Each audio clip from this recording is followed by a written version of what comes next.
Tifa here with Fitbilly TV. Listen, people, first thing we'll have Stan talk about, see that crate over there? He carries a crate with him almost everywhere he goes. Why? For one, he carries quite a few dogs. Two, he don't want the dogs tearing the stuff up. For three, Rocco has literally chewed the steering wheel up at one time just because we was outside playing. That being said, tell them about situational development, training, and in some degree the importance of having a crate, especially if you want to train your dog properly. All right, so when anybody gets pregnant, the first thing they do is they baby-proof their house. But they do not do the same thing when it comes to a dog. They let the dog have free reign, they can chew on whatever they want. So the crate is going to be something that can secure the dog. Like Trevor said, I had a time where I left Rocco out in the car and I didn't even know he could hear what was going on, and I come back and my steering wheel is in little pieces and pieces. So whenever we are doing any work, I make sure that the dogs are in those crates and they are escape proof. Oakley can get out of every wire crate. I've seen her do it. I've seen it happen. With this crate here, she was actually in heat, and my two male dogs, they could not even break inside that crate. So it's good to have crates for dogs because I think all dogs should have a calm area where they can chill, be cool, be comfortable wherever they go. And when we go new places, if she does get a little insecure or anything like that, I do got that crate so she can kind of have her safety zone. So Oakley is a premier dog. A premier dog is a dog that you can showcase and highlight basically the things that you'd want your dog to be able to do. So I had it, plus you drink quite a bit of water, as you know. I had him bring her out first because we're going to kind of progressively show some of the stuff through training. Now again, situations that I create, especially when I'm building my bond with my dog, I put him in the crate, we work. Put him in the crate, we work. Put him in the crate, we work. They go out and run 2 or 3 miles, bro. I'm not coming my back and putting my dog outside, let alone drinking them water after, you know, 2 or 3 miles of running. They need to go and calm down, because if you don't, you get increased risk of bloat, especially if you have a deep barrel-chested dog like a Doberman, for instance, Boerboel, any type of Mastiff, Great Danes. They can get bloat. Bloat costs about $5,000 to fix, and that's if you catch it in time. If you don't catch it in time, I know what's happened. The dog's stomach turns into a knot basically, and grounds itself or suffocates itself, one or the other. Go look into it. That being said, Oakley's going to do a few things. Stan's going to, again, go step by step in some regard and show you why each one of these things is important. So your job today is to find a way to communicate to people why sit is important, why down is important, why stay is important. The top 3 things. Oh, and even more importantly, the number 1 thing is recall. It's like cardinal sin. There's like all these 7 sins. The cardinal one, pride. That's the one that'll get you. So the 3 most important things, like he's saying, I would think is a good down, or is a good recall, a good down, and being able to communicate with your dog. So all of these things are going to become practical, because again, if your dog gets out, you want to be able to communicate with them.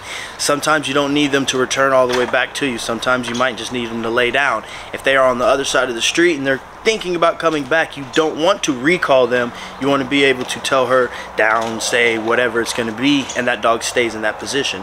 So if she's over there, you can spin it over there. Oakley, down. Good girl. Free.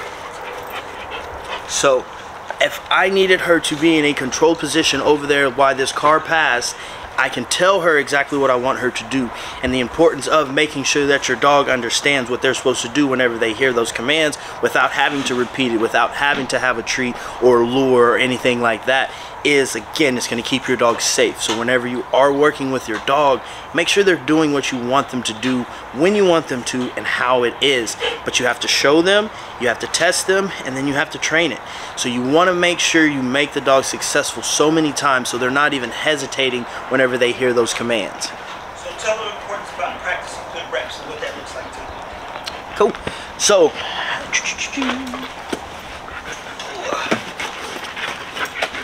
when you're practicing with the dog, you don't want to allow them to do it slow. You don't want them allow them to mess up, because if they know that they can mess up or do it this way over here, they will take that opportunity to mess up, and you don't want them to mess up in that oh shit situation when you need that dog to respond. Explain that, because you're not being clear.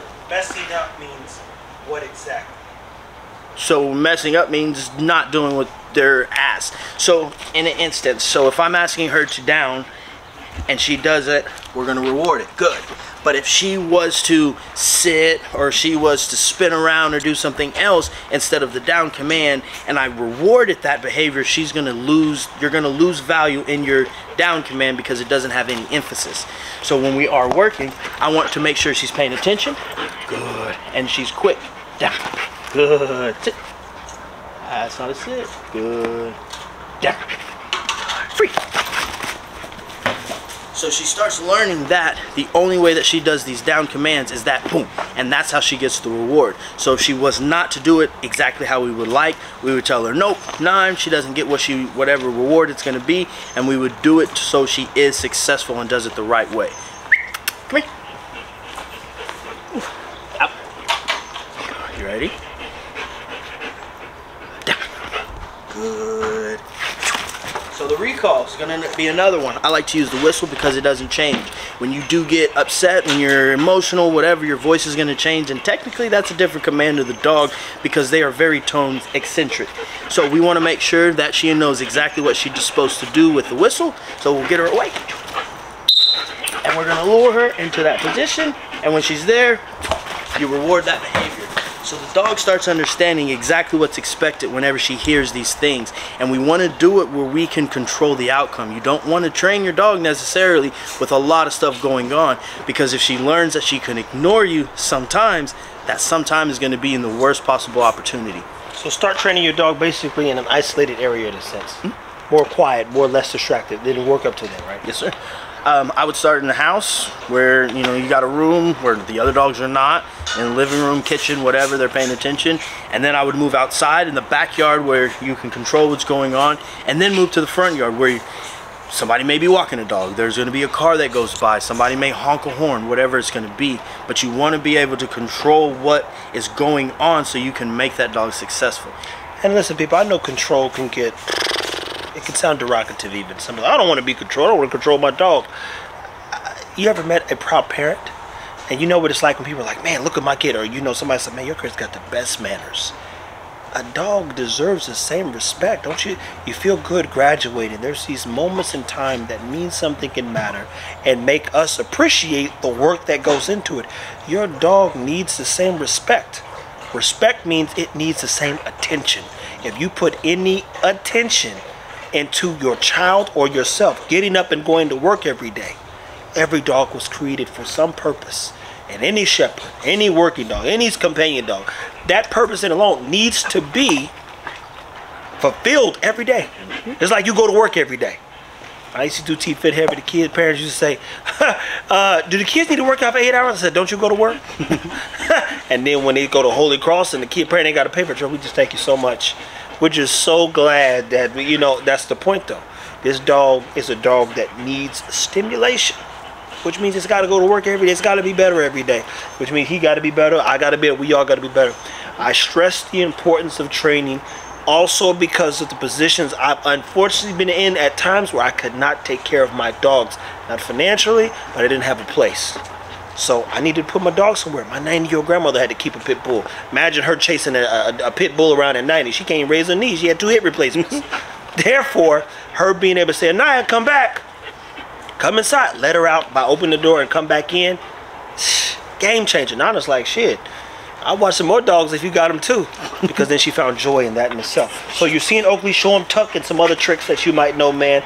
Like, well, she on 2. She on 2. That's pretty. She's sitting pretty. Isn't that pretty? Woo! Yeah, that's just some fun stuff. Building a bond and communication is not the control aspect. The more you can communicate, the more control you're going to have. And just being able to tell her to do certain things is the control that we're using, for lack of better words. She's doing these things because she wants to. She's enjoying it. She's having fun. She knows she's getting something out of it. And all of those things are going to be real fun and important when we need her to be serious, I guess. Come here. So when we are working, we're going to have some fun. We're going to have some fun. Out. You ready? Tuck. Good. And this is all just positions that your dog can do. Heel. Down. Back. Tuck. Down. Free. And just like the clocking out at work, we're gonna make sure that dog knows exactly when we're done. So we're gonna give her that free command that she knows that she needs to work at a very high level until she hears that release command with that free. You can use okay, you can tell your dog cheese, recess, whatever it's gonna be, but you wanna make sure that dog knows when they're working and when they are finished working and how to work. So what else you think, sir? People, a couple things that we're doing. We're changing the word obedience to safety. It's important for your dog to be safe. So I'm not selling you, hey, your dog needs to mind his business. No, your dog needs to be safe. Everything's about safety for me. These dogs, specifically for me, they cost too damn much to lose. So it's imperative, not that I just build a bond, but that I actually work with my dog. So safety is key.